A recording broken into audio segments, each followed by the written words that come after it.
everyone! Welcome to episode number 525 of this here electronic engineering podcast called Amelia's Weekly Fish Fry, brought to you by eejournal.com and written, produced, and hosted by yours truly, Amelia Dalton.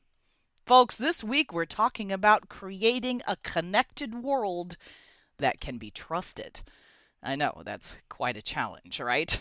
My guest is Pim Tuyls, CEO and founder of Intrinsic ID, and we're talking about this very thing.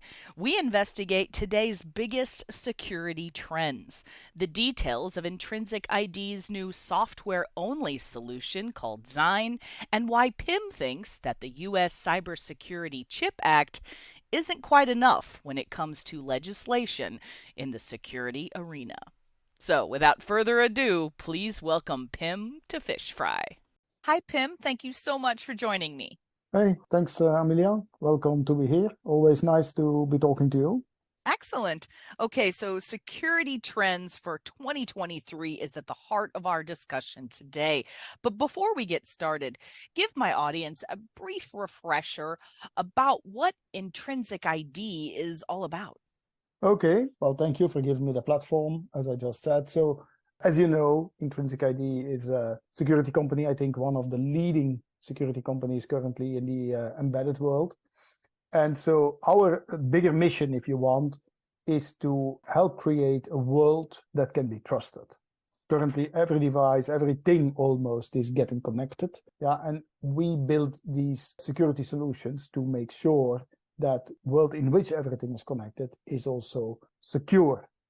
So secure means that you know which devices are around you, that you can uniquely identify them, that you can authenticate the devices around you, and you know they're authentic, that they have not been counterfeit, that they are still genuine devices, just as we human beings also authenticate each other. Like in this call, you recognize me, I recognize you. So also devices need to do that to make sure that they act on data that is also trustworthy.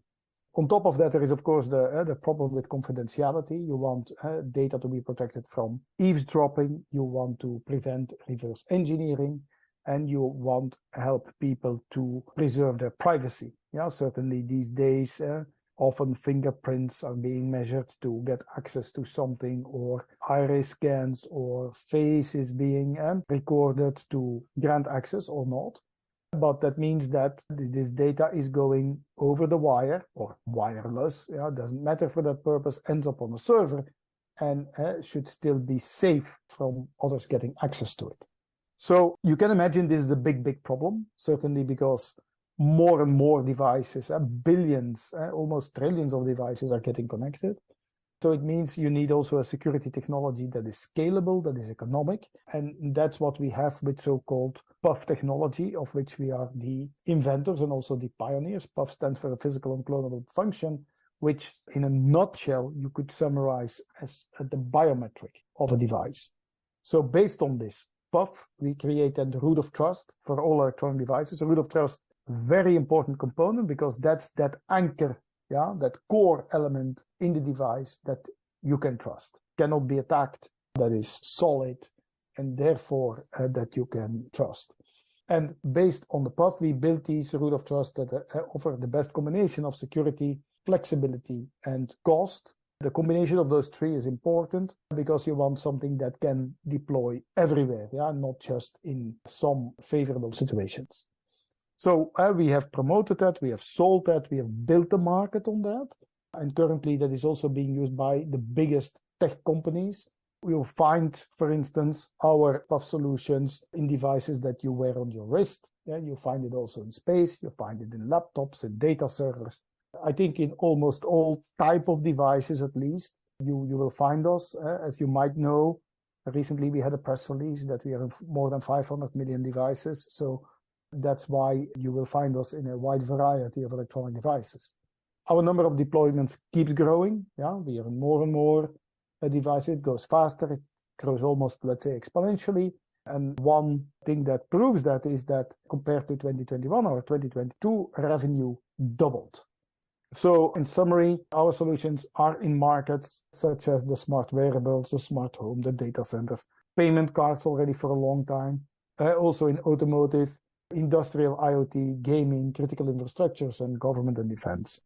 Building on that mission of securing the world, we go deep in security, we go deep in some markets, but at the same time, we also go broad to make sure that security is really everywhere. Okay, so Pim, let's talk about those trends. So, what do you see are the biggest trends in the security arena for 2023? Yeah, so there are several important trends. I think the first one that I briefly alluded to already is everything's connected, everything's at risk. In the world, let's say up to maybe 20, 30 years ago, almost nothing was connected. Even, let's say, 50, 60 years ago, PCs were not connected. So it meant that if you wanted to attack a PC, you had to go to the room where the PC was located. Only then you could try to attack it. These days, of course, because PCs are connected, but also your baby monitor is connected and your coffee machine is getting connected. It can be attacked from over the network. Yeah, and that's a completely different thing. And an attacker doesn't have to be in your house to attack any of those devices. So this digital security is really one of the world's biggest problems. For your home, for healthcare, there are many examples known of medical devices that have been attacked, for factories, for critical infrastructures, data centers. Everything is connected, everything can be attacked from somewhere you don't know even where. Of course, that's not what we want. We want that all those systems are secure, that they're trustworthy. So we need to put that security in place in an efficient way. And since it is complex, also those device makers cannot make all that security themselves. So they have to rely on experts, companies that have those experts build those products. And that is what we do. In particular, at Intrinsic ID, we focus on that anchor, that root of trust, build that security in at a hardware level. So that first thing is really, the first trend is making sure that everything is connected, everything is at risk, but also everything is secure so that the risk goes away. The other trend is, of course, that legislation is increasing, both in US and the rest of the world. Because that first trend, the governments are stepping in, and saying, hey, if you still want to produce products that are sold, we want you to build secure products. So there is a US and EU have a Cybersecurity Act that they established already in 2022. I think the White House came recently with another bill saying that, hey, you need to put cybersecurity in place. You need to take that serious. And they were saying that they will make device makers liable if the security does not suffice. And of course, we all know the current geopolitical situation, that doesn't help in terms of risks.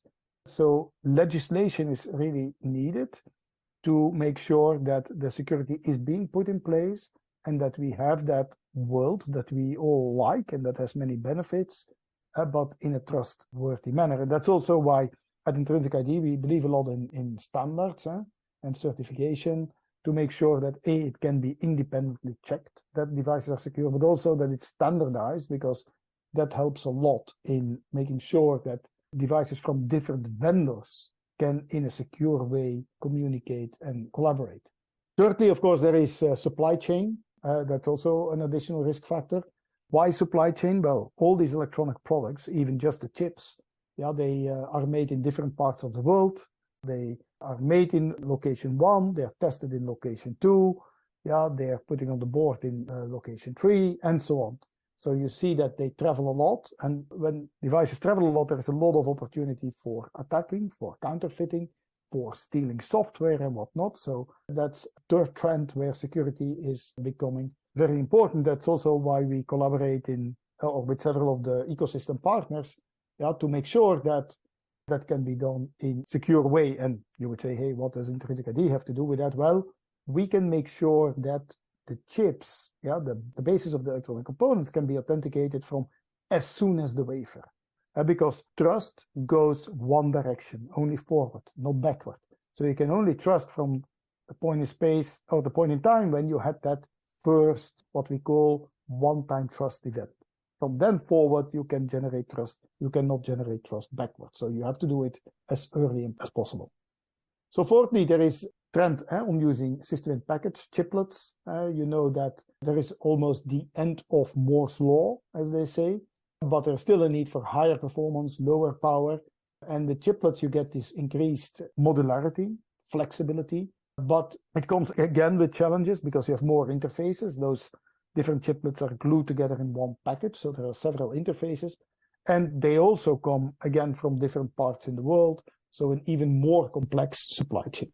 So again, you have to secure that from a supply chain point of view, on the one hand, but also from a communication point of view, on the other hand. And again, we work with several parties for building also mechanisms of authenticating, of encrypting the data and the chiplets themselves in such a bigger system in package configuration.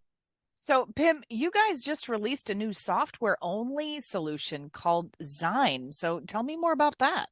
Yeah, so Zign is indeed a software solution that is still based on a hardware PUF. And we are completely unique with that in the world because our hardware PUF, as you know, is based on the behavior of SRAM, and SRAM is present in any digital chip. So everybody who builds an electronic device built on a digital chip can make use of Zign. And Zign, because it is software, can run there on the CPU and enables those device makers to put in place a hardware-based security anchor. So even if they designed a system with a chip that doesn't have security, or they didn't want to have security in place at the point in time when they were designing the device, but came to the insight that, hey, we need security, or are forced by legislation to implement security, they can still use Zign. And Zign creates the trust anchor on the one hand, but also enables the creation of strong crypto keys, of random numbers. It enables to encrypt data, to authenticate the device, and so on. So it really is a full basic package also of fundamental security primitives that will enable a secure device. So as I said, it's the only software solution for a PUF in the world. It uses, again, the SRAM, that makes it so flexible. So it's based on a proven technology that has more than 500 million deployments. And it's very important, although it's software, it uses the anchor in hardware. That is very, very important that users realize that you have this strong hardware component in place. So the algorithms being implemented are NIST certified crypto algorithms inside. So there is an important suite of cryptos based on AES, streaming AES, hash, and a MAC, and a public key based on the curves and PKI infrastructure for signing certificates and so on. And several certifications are in place with NIST CAVP, NIST SP800 90A, 90B. For 90B, it's ready. Also for FIPS 140-3. So for those, let's say, parties that need to go through NIST certification or want to go through NIST certification, that can all be supported. So you can install it early, you can install it later, even in deployed devices. We have examples in the field already of software solutions that have been deployed over the air. So that's very, very strong of what can be done. And it's really independent of the hardware that is being used and provide really that security at scale, that, as we said in the answer to your question one, that needs to be in place to have a secure connected world. So, Pim, protecting the industrial edge is a really big concern right now. And Intrinsic ID's SRAM PUF technology is a good solution to help protect these valuable IoT platforms. So tell me about how your SRAM PUF solution differs from traditional security solutions.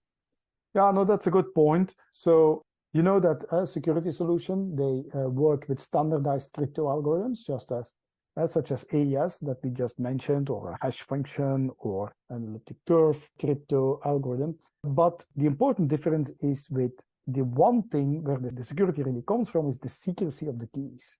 Once the keys are leaked, then you're lost. Then everybody who has stolen your key can do the same thing as you can do. That's not what you want. So you need to keep these cryptographic keys secret. Now, legacy systems, or traditionally, if you want, those crypto keys were stored in a memory.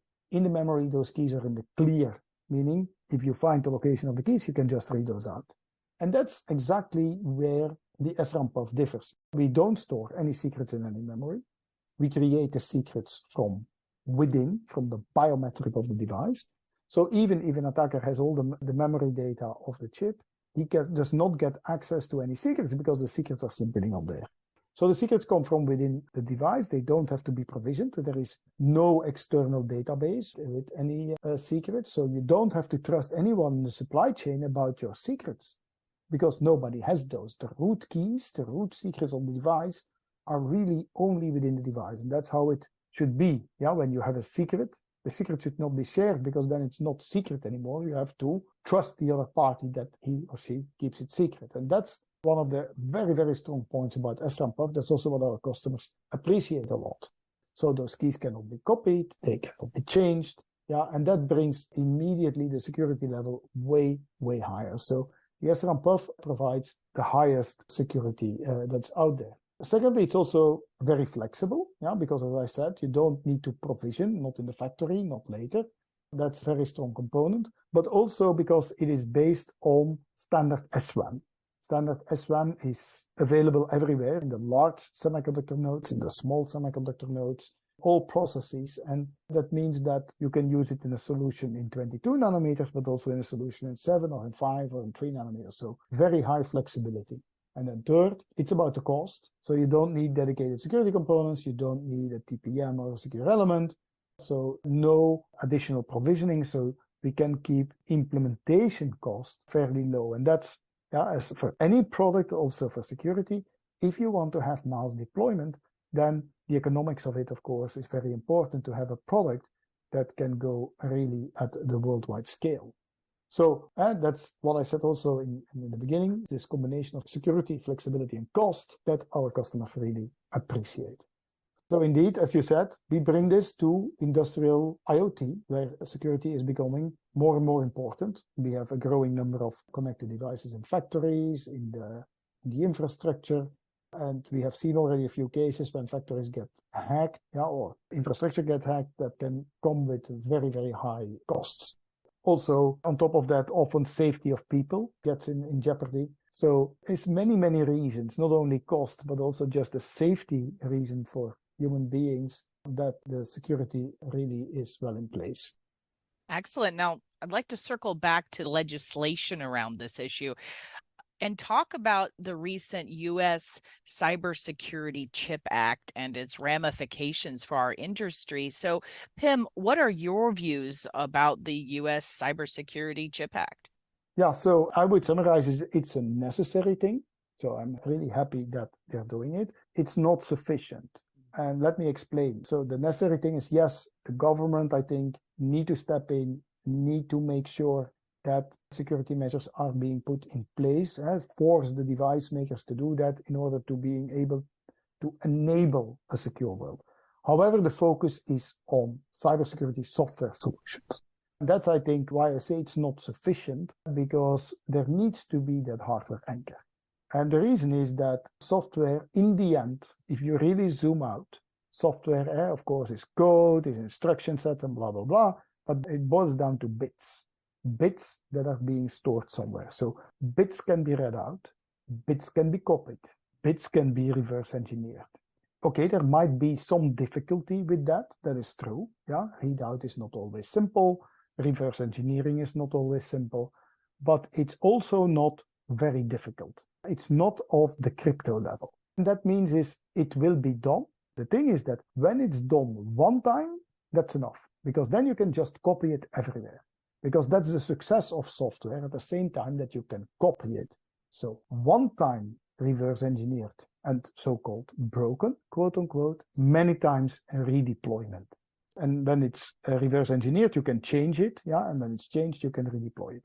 So, and then a weaker solution, of course, is redeployed. and everything falls apart. So that's why you need If that wasn't hardware quite antics enough to make security sure that for the reverse you, I've engineering got a cannot happen, YouTube that the playlist copying of cannot fish happen, fry or at podcasts that least you that should it check out. becomes order In of this playlist magnitude more called difficult, Security on such that Amelia's it's Weekly not Fish economic Fry, anymore I of investigate a trying to mount variety such of an attack. critical That security makes sense. concerns, All right, Pim, it's time including for the your role that off-the-cuff software question. Now let's fluency talk about plays in something automotive outside of security, work, an why software accomplishment that you're protection proud is of. more Okay, important than ever I'm an before, open water and swimmer, the ethical more and more nature open water of swimmer, embedded and I'm security. proud of the fact And you that can I check out this swam playlist by skin, clicking the as link they below say, the so without a player on this wetsuit week's from Fish Frying Alcatraz page to the on San Francisco shore eejournal.com, multiple by times clicking now, the I think link 4 or in the 5 times. description for this So week's that is something, YouTube and that episode, we or during you last can also summer we just did a head on open over to water swim from the island of Capri youtube.com/eejournal in Italy and scroll to down the a bit. coast of Napoli, It'll be so there. about 36 Hey, have you kilometers checked out with a EE team, Journal and on so social those two media things in yet? open water swimming Well, you I'm very should. proud of.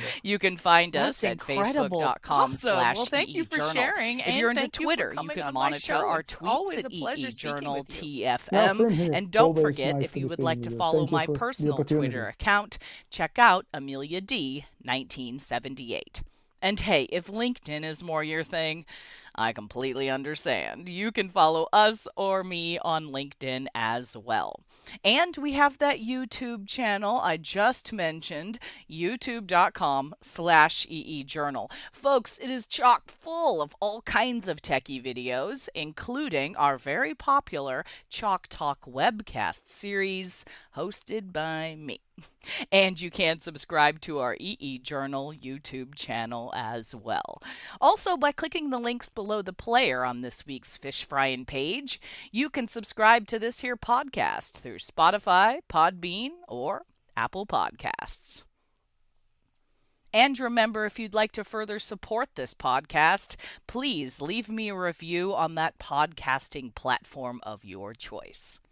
Thank you, everyone, for tuning in. If you know of any cool new technology, or heck, you just want to chat, shoot me a line at Amelia, that's AMELIA, at eejournal.com, or post a comment on our forums on EE Journal.